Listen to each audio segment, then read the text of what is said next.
Welcome to Coffee and RPGs. My name is Solomon SK, and thank you for tuning in for another episode of MMO and RPG News Roundup.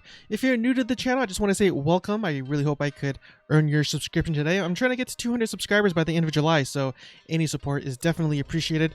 But we do have a lot of news to cover, so if you guys got your coffee or beverage of choice, let's cover the news together. Cheers to you guys.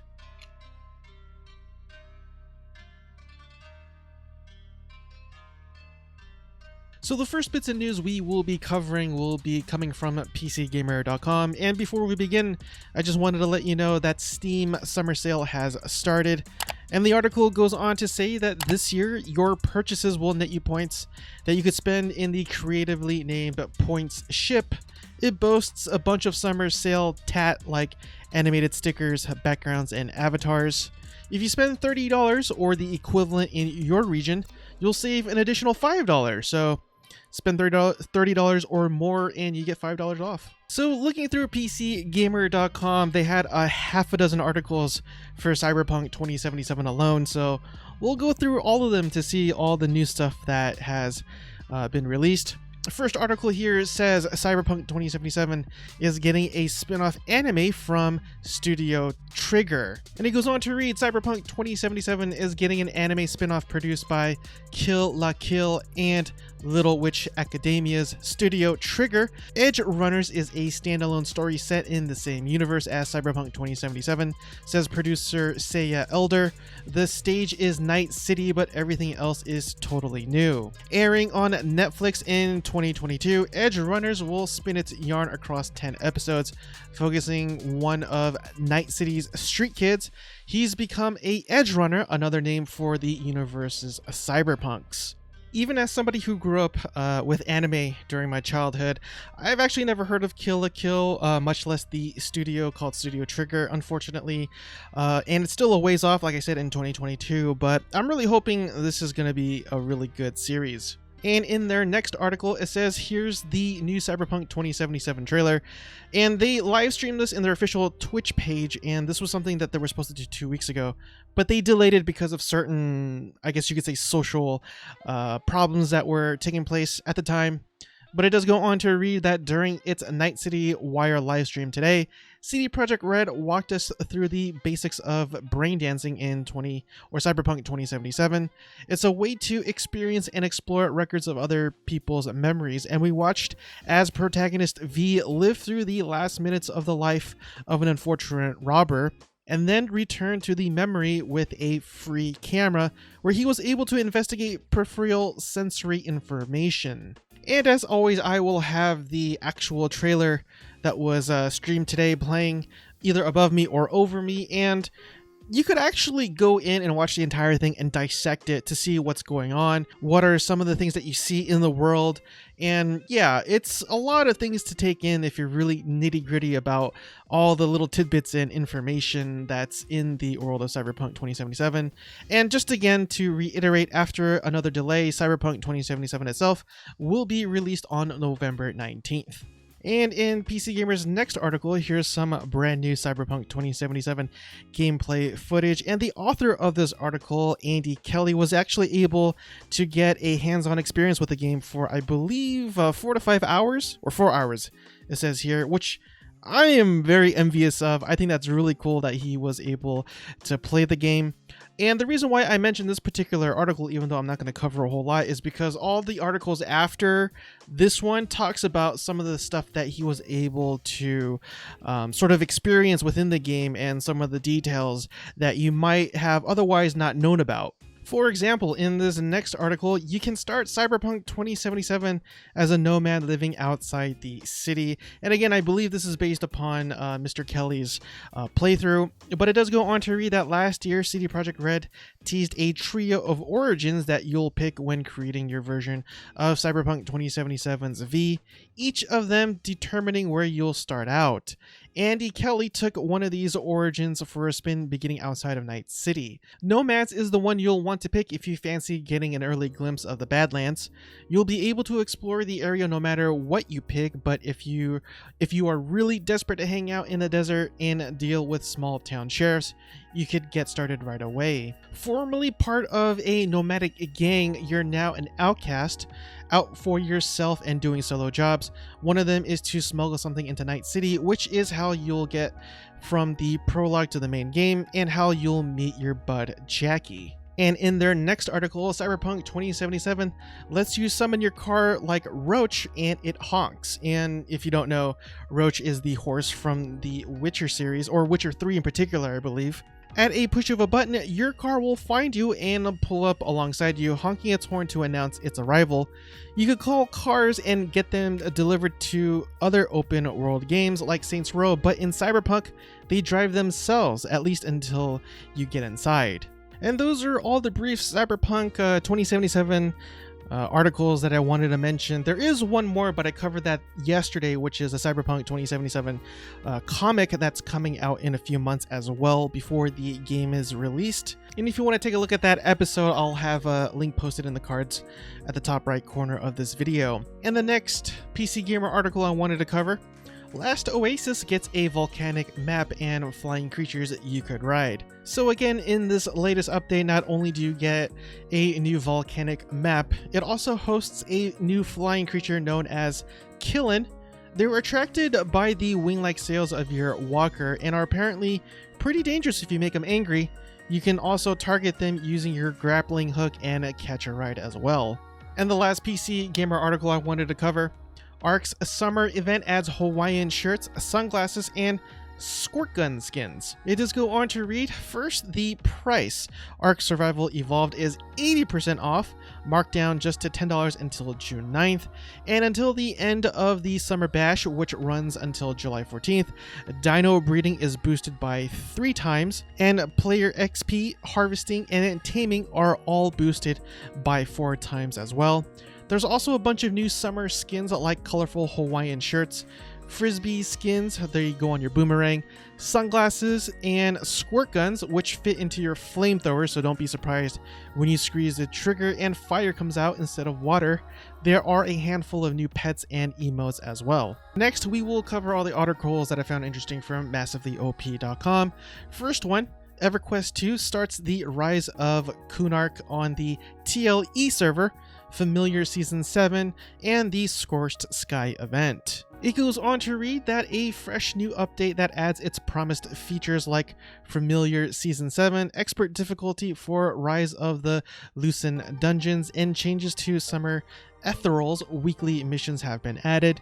The update has also made a variety of changes to several encounters, items, and quests, and has released the Rise of Kunark expansion to the Caladium TLE server. So before we begin this next article, I've been spending about a few minutes trying to pronounce this, and it's I will admit I don't know how to.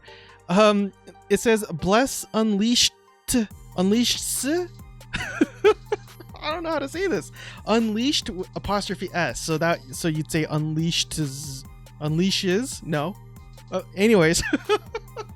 I don't know if that's grammatically correct in the first place, but Bless Unleashed Saurin Deception Patch is live with new dungeon and story quests. And in their official quote, it says, in this new update, players will find brand new features that include new story quests that expand on the existing storyline, as well as a new class skill to take customizing the combat experience to the next level. Also featured in the Saurin Deception are all the new field elite monsters, a new 5-person dungeon, new arenas, and an updated guild system, which gameplay and enhancements and itemization improvements. Next article: Star Wars The Old Republic revs up a new event, the All Worlds Ultimate Swoop Rally. And it goes on to read, last night's patch 6.1.2 sets the stage for the June 30th event, which will let players zip around on swoop bikes for the honor of 3 gangs. Each gang has a repeatable daily mission for the courses on Dantooine, Tatooine, and Onderon. When you accept a daily mission, you'll hop on one of the gang's special swoop bikes and use its abilities to take on challenges suited for each gang's tastes. And in their next article, Starborne previews a faster game mode during its open tournaments this week. And it goes on to read that the multiplayer RTS Starborne has regular campaigns lasting a total of 10 weeks each.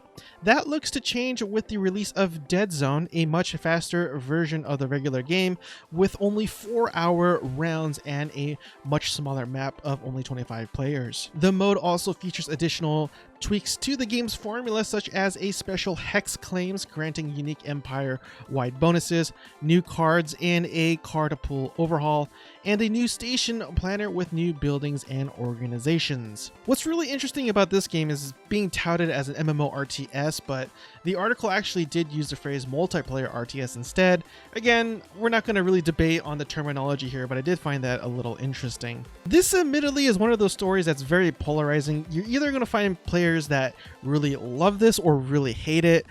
I feel like there's more people who hate it than love it, but that's just my personal take on it. Pokemon Unite is a new MOBA for mobile devices and Nintendo Switch from Nintendo and Tencent. The fact that they're doing this with Tencent should probably be enough to... Well, anyways. You can check out some of the early gameplay footage in the trailer, which I actually do have playing above me. No information about release dates has yet been provided, although the announcement does mention that the game will be free to start, but not free to play, and that's very interesting. Thanks, Tencent. I'm pretty sure that was your idea. So I won't be particularly showing you the comments because some of them are toxic, but it does give you an idea of where the player base stands. It has 21,000 likes, but 25,000 dislikes. So like I said, this is a very polarizing announcement, but I haven't played Pokemon in a while, so I don't really care either way, unfortunately, but I do have some preconceived notions and rather spicy opinions about Tencent, so I'll just leave it at that. And now moving on to all the articles from MMORPG.com that I thought was worth mentioning. First one here, Crowfall reveals Crow Appreciation rewards for July. And it goes on to read, first, a quick reminder on how these rewards work. If you become a backer before the 24th of each month, you'll be eligible to receive all the rewards for that month, plus any future monthly rewards as well. When the game launches, you'll receive these rewards added as an entitlement to your account. June sees the Gaia's Tree of Life and Sigil. This provides a bonus to harvesting efficiency by 5%. July will see the Obsidian Dragon and Statue Totem, which you'll receive a plus 2% damage bonus. And the one thing that I found really interesting is that these rewards can be traded after launch. Usually pre-order bonuses are account bound or character bound, but they're letting you be able to give these away after it launches, and I thought that was pretty interesting. Next article from MMORPG.com, Magic Legends details the Director system. Magic Legends has revealed a new system that they are implementing called the Director, which will dramatically change missions to enhance play experience. This new system will track player progression and will control which enemies spawn, where they spawn, and when they spawn, so that missions are neither purely static nor purely randomized. They liken the system to being like the Dungeon Master leading a tabletop game. And the reason why they're doing this, they say that this eliminates the tedious pacing that comes with scripted spawns. It may even spawn legendary creatures as well for better loot. And in their next article, EVE Online may be on the brink of another player war. Earlier this week, the Legacy Coalition has announced that they're officially putting an end to the non-invasion pact with the Imperium Coalition. The date for this is July 5th.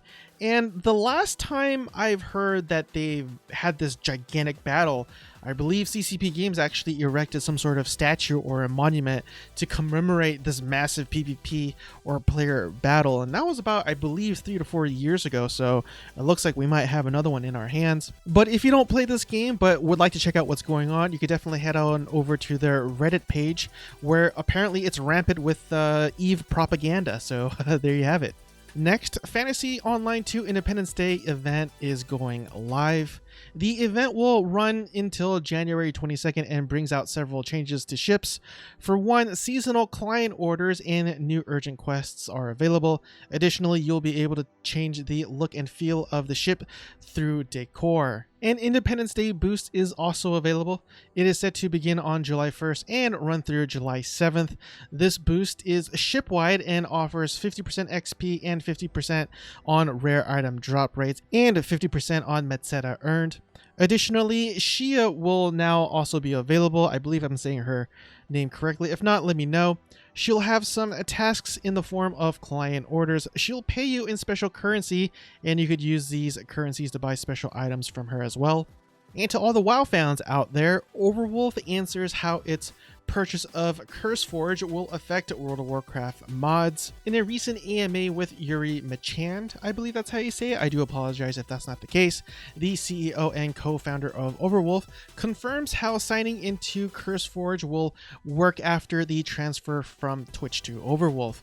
Considering many World of Warcraft players leverage CurseForge for add-ons, the AMA contains some important details.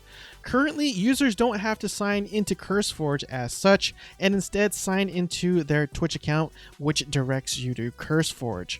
In terms of mod installation and how it will work, he did go on to say that the new app will function the same as it used to, so no changes there. Next, Blade and Soul Divine Break update live today, and it goes on to read that the update brings several new additions and events to the game. Act 11 Balance of Power is being added, where you'll head to the Divine Realm and halt the chaos from spreading and taking over. Additionally, the Force Master 3rd class specialization called Way of the Lightning is also being added. Two new events are hitting, both running from June 24th through July 22nd. First is a Lightning Reinforcement Chest event, and the second is a Realm Trotter event.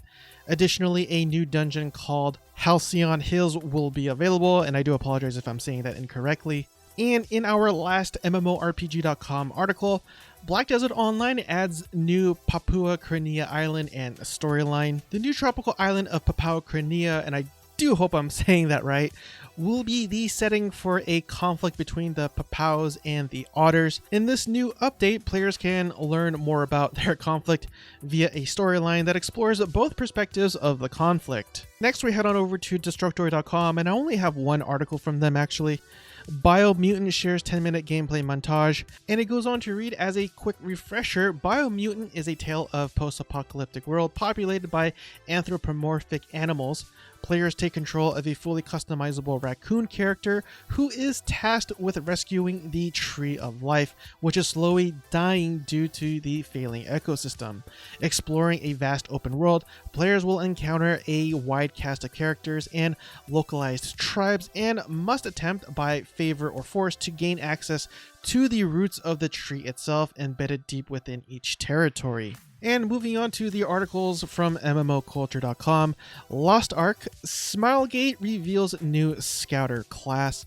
And it goes on to read, as part of the ongoing and supermassive Season 2 update, developer Smilegate recently revealed a new Scouter class, the fourth under the Hunter category, along with Devil Hunter, Blaster, and Hawkeye. He wields advanced technology with drones aiding him in battles. His main weapon of choice is a rapid-firing submachine gun. And I will admit the class does look pretty cool, but Lost Ark is mostly a fantasy game, and this has very futuristic aesthetics to it, and it does seem a little out of place in my opinion. But next, we will be talking about V4. Global pre-registration for Nexon's cross-platform MMORPG begins. And it goes on to read that pre-registration for Nexon's newest MMORPG cross-platform phenomenon V4 starts today for mobile and PC. Players can pre-register right now to claim exclusive rewards during game launch, including a limited edition mount costume. And in other cross-platform games, Genshin Impact final closed beta announced for multiple platforms. And it goes on to read that game developer and publisher MiHoYo announced today that its open-world action RPG title Genshin Impact will launch its final closed beta on July 2nd, 2020. New to this beta is cross-platform co-op mode, which allows players to team up with friends from across PlayStation 4, PC, and mobile for more diverse range of adventurers. Next, we have a handful of articles from Gematsu.com. Strategy RPG The War of Genesis Remnants of the Grey announced for Switch. And I actually did find this very surprising because War of Genesis is one of those older Korean franchises from, I want to say, mid-90s. And the only reason why I know of this game is because one of my favorite illustrators, Kim Tae-hyung, was actually involved with the character designs for this game. But it does go on to read that the Korean publisher Line Games and developer Studio Reg have announced strategy RPG The War of Genesis Remnants of the Grey for Switch, and it will launch in 2022. The War of Genesis Remnants of the Grey is an adventure strategy RPG current under development by Line Games Studios Reg, based on Korea's popular The War of Genesis series. The game is a remake and is the first and second sequels of the series and is built with the Unreal 4 engine, and that's why it's taken so long. And instead of just porting over just a really old game, they're actually doing a remake of this, and I'm actually super excited about it because I have actually not played this game because the game was in Korean, so I wouldn't know how to play it in the first place. And in Gematsu's next article, Kingdom Under Fire Heroes now available for the PC. The PC version of the 2004 release Xbox action strategy game Kingdom Under Fire Heroes is now available via Steam at the 15% off launch discount price of $17. Developer Blueside announced, and on July 1st, the price will change to its normal price of $20 as well. And to all you Animal Crossing fans out there, Animal Crossing New Horizons' first free summer update adds swimming and diving, new encounters, and more on July 3rd. Nintendo will release the first free summer update for Animal Crossing New Horizons on July 3rd, which will include the ability to swim and dive, new faces to interact with, new items to discover, and mermaid-themed furniture as well. Next, from Altar.com, Borderlands 3 latest hotfix to add support for Bounty of Blood. Borderlands 3 upcoming hotfix will add support for its third campaign add-on, Bounty of Blood. There will be a new level cap and some new Guardian rank skills. The new patch will add support for the fresh campaign add-on, Bounty of Blood, and introduce Phase 2 of the Mayhem mode updates, which introduces damage scaling in Mayhem and support for Mayhem gear in all loot sources. Also, Bounty of Blood will bump up the level cap up to 60 and add 3 new Guardian rank skills as well as Guardian rank increase. And lastly, Path of Exile 2 closed beta has been delayed. Grinding Gear Games has officially confirmed that planned Path of Exile 2 beta test will not happen in 2020 due to the ongoing worldwide problem that I still can't mention. The devs say that their schedule has been significantly delayed. Path of Exile is set to receive 2 additional expansions this year though. First one is set to arrive in September, while the second expansion will drop in December. The devs are confident that they can launch these updates as planned despite Harvest's 1-week delay. And that concludes today's episode of MMO and RPG News Roundup. I do appreciate if you made it with me so far because the watch time does help with the algorithms. And if you feel as though I have earned your subscription, please consider hitting the subscribe button as well as the bell notification right next to it. And again, thank you so much for all of your support so far for those of you who have subscribed. I really do appreciate it, but I'll finally let you guys go. I hope you guys have a wonderful night. Have a blessed night, and I will see you guys next time. Cheers again, everyone.